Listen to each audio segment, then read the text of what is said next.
Hi, ಎಲ್ಲರಿಗೂ ನಮಸ್ಕಾರ. Welcome back to my YouTube channel.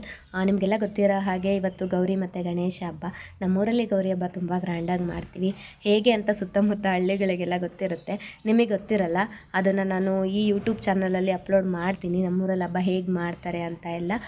ಅಂದಾಗೆ ಇವತ್ತು ಮಂಗಳವಾರ, ಇವತ್ತು ರಾತ್ರಿ 8-9 ಗಂಟೆ ಹಂಗೆ ಗೌರಮ್ಮ ಬರ್ತಾರೆ. ನಮ್ಮೂರಲ್ಲಿ ಗೌರಮ್ಮನ ಆಗಮನ ಹೇಗಿರುತ್ತೆ ಮತ್ತು ನಮ್ಮೂರಲ್ಲಿ ಹಬ್ಬ ಹೇಗೆ ಸ್ಟಾರ್ಟ್ ಮಾಡ್ತಾರೆ ಅಂತ ನಾನು ಇದೇ ಈ ವಿಡಿಯೋದಲ್ಲಿ ಅಪ್ಲೋಡ್ ಮಾಡ್ತೀನಿ. ಈ ವಿಡಿಯೋ ಮಾಡಿದ ಉದ್ದೇಶ ಏನಂದರೆ, ಗೌರಮ್ಮ ಬರೋ ದಿನ ಮಧ್ಯಾಹ್ನ ನಂದಾದೀಪ ಇಡಬೇಕು ಅನ್ನೋ ಸಂಪ್ರದಾಯ ಇದೆ.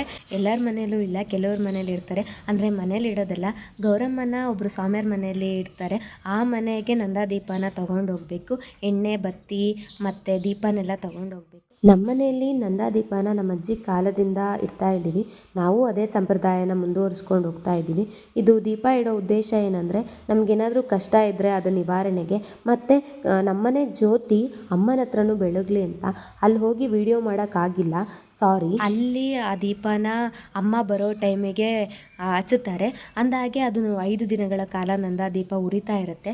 ಅಮ್ಮನ ಸುತ್ತಮುತ್ತ ನಂದಾದೀಪಗಳು ಉರಿತಾ ಇರ್ತವೆ. ಅದೆಲ್ಲ ಹೇಗೆ ಅಂತ ನಾನು ವಿಡಿಯೋದಲ್ಲಿ ಅಪ್ಲೋಡ್ ಮಾಡ್ತೀನಿ. ಮತ್ತು ನಮ್ಮೂರಲ್ಲಿ ಅಮ್ಮ ಬರೋದನ್ನೇ ಎಲ್ಲರೂ ಕಾಯ್ತಾ ಇರ್ತಾರೆ. ನಮ್ಮಮ್ಮ ಬಂತು ಅಂದರೆ ಒಂಥರ ನಮ್ಮೂರಲ್ಲೆಲ್ಲ ಪಾಸಿಟಿವಿಟಿ. ನಾನು ಕಾಯ್ತಾ ಇದ್ದೀನಿ ಅಮ್ಮನ ನೋಡೋಕ್ಕೆ. ಹಳ್ಳಿ ಜನ ಹೇಗೆ ಅಂದರೆ ದೇವರನ್ನ ಮತ್ತು ಭೂಮಿ ತಾಯಿನ ನಂಬೋದು. ಹಾಗೆ ನಾವು ಗೌರಮ್ಮನ ನಂಬಿರೋದೆಷ್ಟು ಅಂದರೆ ಹೇಳೋಕ್ಕೆ ಆಗಲ್ಲ. ಅಷ್ಟಲ್ಲದೆ ಗೌರಮ್ಮ ಬಂದರು ಅಂದರೆ ನಮಗೆಲ್ಲರಿಗೂ ದಾರಿ ತೋರಿಸ್ತಾರೆ ಮತ್ತು ನಮ್ಮ ಕಷ್ಟಗಳನ್ನೆಲ್ಲ ಬಗೆಹರಿಸ್ತಾರೆ ಅನ್ನೋದು ನಮ್ಮೆಲ್ಲರ ನಂಬಿಕೆ. ಆ ನಂಬಿಕೆಯಲ್ಲೇ ನಾವು 5 ದಿನಗಳ ಕಾಲ ಹಬ್ಬ ಮಾಡ್ತೀವಿ. ಅದರಲ್ಲೂ ಶನಿವಾರ ಭಾನುವಾರ ತುಂಬ ಗ್ರ್ಯಾಂಡು ನಮ್ಮೂರಲ್ಲಿ ಹಬ್ಬ. ಆದರೆ ಇದು ಮೊದಲನೇ ದಿನ, ಅಮ್ಮ ಬರೋ ಮಂಗಳವಾರ ಮೊದಲನೇ ದಿನ. ಅಮ್ಮ ಹೇಗೆ ಬಂದರು, ಹೇಗೆ ಸ್ಟಾರ್ಟ್ ಆಯಿತು ನಮ್ಮೂರಲ್ಲಿ ಹಬ್ಬ ಅನ್ನೋದನ್ನು ನೋಡ್ಕೊಂಡು ಬನ್ನಿ. ನಾನು ಹೇಳಿದ ಹಾಗೆ ಇವತ್ತು ಗೌರಮ್ಮ ಬರೋ ಅಂಥ ದಿನ. ಇಲ್ಲಿ ನೋಡ್ತಾ ಇದ್ದೀರಾ, ಗಂಗೆ ಪೂಜೆ ಮಾಡಿಕೊಂಡು ಗೌರಮ್ಮ ನಮ್ಮೂರಿಗೆ ಕಾಲಿಡ್ತಾ ಇದ್ದಾರೆ. ಇದು ನಮ್ಮೆಲ್ಲರಿಗೂ ಖುಷಿಯಾಗಿರುವಂಥ ದಿನ.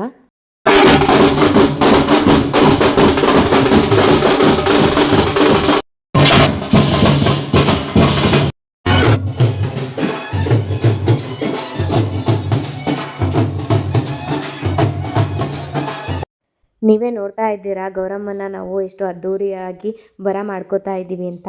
ನಮ್ಮೂರಲ್ಲಿ ಎಲ್ಲರೂ ಕೂಡ ಸಂಭ್ರಮದಿಂದ ಇದ್ದಾರೆ. 5 ದಿನಗಳ ಕಾಲ ಅಮ್ಮ ಇರ್ತಾರೆ ಅನ್ನೋ ಸಂತೋಷ. ನೀವು ನೋಡ್ತಾ ಇದ್ದೀರಾ, ಇದೇ ನಮ್ಮೂರ ಗೌರಮ್ಮ. ಫಸ್ಟ್ನೇ ದಿನ ಬಂದಾಗ ಹೀಗೆ ಪುಟ್ಟೀಲಿ ಬರ್ತಾರೆ ಅಮ್ಮನ್ನ. ಅದಾದ ನಂತರ 2 ದಿನ ಆದಮೇಲೆ ನಿಂದ್ರಿಕೆ ಮಾಡ್ತಾರೆ ಸ್ವಾಮಿಯವ್ರ ಮನೆಯಲ್ಲಿ. ನಿಂದ್ರಿಕೆ ಅಂದರೆ ನಿಲ್ಲಿಸ್ತಾರೆ ಅಮ್ಮನ್ನ. ಅದು ಹೇಗೆ ಅಂತ ನಾನು ವಿಡಿಯೋಗಳ ಮುಖಾಂತರ ನಿಮಗೆ ತೋರಿಸ್ಕೊಡ್ತೀನಿ. ಪ್ರತಿ ವರ್ಷ ಬಂದಾಗಲೂ ನಮ್ಮೂರಿಗೆ ಏನು ಕಷ್ಟ ಇದೆ ಅದನ್ನು ಸೂಚಿಸ್ತಾರೆ. ಅಷ್ಟಲ್ಲದೆ ಅದಕ್ಕೇನು ಪರಿಹಾರ ಮಾಡಬೇಕು ಅನ್ನೋದನ್ನು ತಿಳಿಸ್ಕೊಡ್ತಾರೆ. ನೀವು ನೋಡ್ತಾ ಇದ್ದೀರಾ, ಅಮ್ಮ ಸ್ವಾಮಿಯವ್ರ ಮನೆಗೆ ಹೋಗ್ತಾ ಇರುವಂತಹ ದಾರಿ. ಅಲ್ಲಿಗೆ ಹೋದ್ಮೇಲೆ ಅಮ್ಮನನ್ನು ಪೂಜೆ ಮಾಡಿ ಒಳಗಡೆ ಕರ್ಕೋತಾರೆ ಮತ್ತು ನೈವೇದ್ಯ ಮಾಡ್ತಾರೆ. ಅಲ್ಲಿ ಹೋಗಿರುವಂಥ ಗಂಡ್ಮಕ್ಳಿಗೆಲ್ಲ ಊಟವನ್ನು ಬಡಿಸ್ತಾರೆ ಸ್ವಾಮಿಯವ್ರ ಮನೆಯಲ್ಲಿ. ನಂಗೆ ಇದೆಲ್ಲ ನಮ್ಮ ತಾತ ಹೇಳಿದ್ರು. ಮತ್ತು ಇದನ್ನೆಲ್ಲ ವಿಡಿಯೋ ಮಾಡೋಕ್ಕೆ ನಾನು ಅಲ್ಲಿಗೆ ಹೋಗಿಲ್ಲ.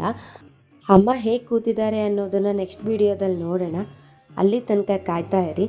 Thank you so much for watching. ಅಂದಾಗೆ ಲೈಕ್ ಮಾಡಿ, ಶೇರ್ ಮಾಡಿ, ಕಮೆಂಟ್ ಮಾಡಿ, ಸಬ್ಸ್ಕ್ರೈಬ್ ಆಗೋದನ್ನು ಮರಿಬೇಡಿ. See you all. Bye bye.